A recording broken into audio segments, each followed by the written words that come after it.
What's up, guys? I hope you're all doing well, and thank you so much for popping into my review for Better Man. And this one is the story of British pop superstar Robbie Williams, who is also played by Robbie Williams and a monkey. I'm not too sure what the idea was going into making the movie, why he would not just be, an actor playing him, kind of like, Timothy Chalamet just played Bob Dylan, but it's a CG monkey, a mocap monkey that, from what I heard, is from the same people who did the Planet of the Apes films with the Caesar technology and Andy Serkis and all that.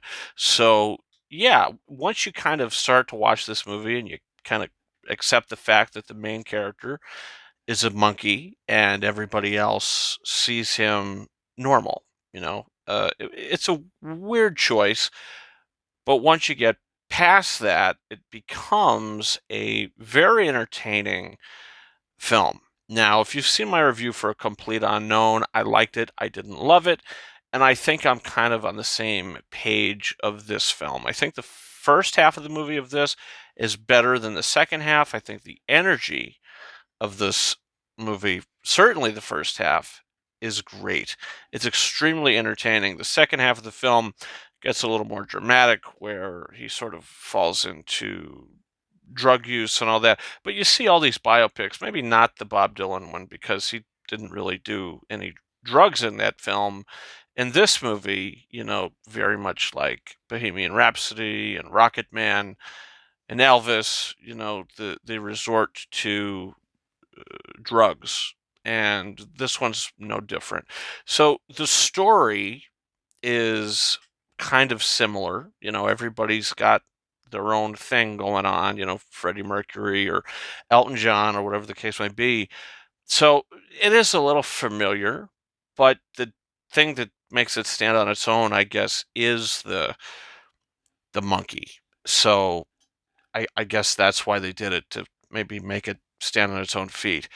And I do think the story works, and I think the emotion hits when it has to. I think the most powerful emotional beats of the film is with him and his grandmother, but the movie in its second half, I feel like, starts to dip a little bit in quality. I think he kind of lingers in depression for a little too long. It's like, okay, let's get past this. And then the last 20 minutes of the film is just kind of what you'd expect, very similar to the last 20 minutes of like Bohemian Rhapsody with the Live Aid sequence, kind of similar. And I like the new things that they add into this, how he fights his demons. He literally has a fight with his demons. And I'm talking about personal demons. Now, if you haven't seen the movie yet, I won't really get into more of that or spoil it, but I did think that was interesting, even though it does kind of go off the rails at that point. It's like, okay, this is getting a little too extreme. But I liked the story. I liked the pace of it. I thought it was entertaining. I thought the visual effects were great, and I think maybe 90% of the time you're not thinking about visual effects and it just works. But 10% of the time it's like, okay, uh, this is a CG mocap creature that we're looking at. But I think the acting all around was really good. I think that the film is good and it stands on its own feet. I saw a tweet saying that this is one of the best movies of the decade. I don't know what that person was smoking when they wrote that. I mean, I guess they're good, sure to their opinion.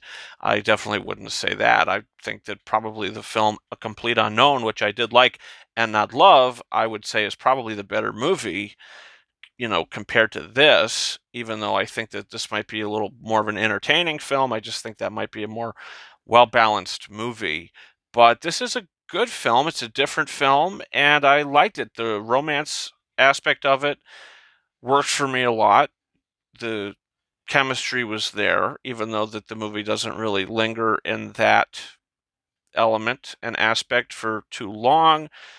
That all kind of worked for me, but I feel like his resurgence is where the movie probably should have been a little more impactful, where it wasn't. He's got a good conversation with his father, but other than that, I feel like the resurgence could have been a little better.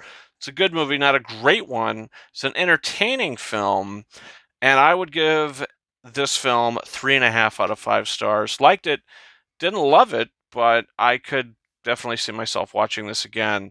And if I'm comparing it to other films like Bohemian Rhapsody and Elvis, I mean, Elvis is, I think, the best musical biopic we've had in a long time, but this kind of goes in the category of Rocket Man for me, which I probably liked it more than Rocket Man, to be honest with you. It's kind of on the level of Bohemian Rhapsody and A Complete Unknown for me. So that's my thoughts on Better Man, guys. Comment down below.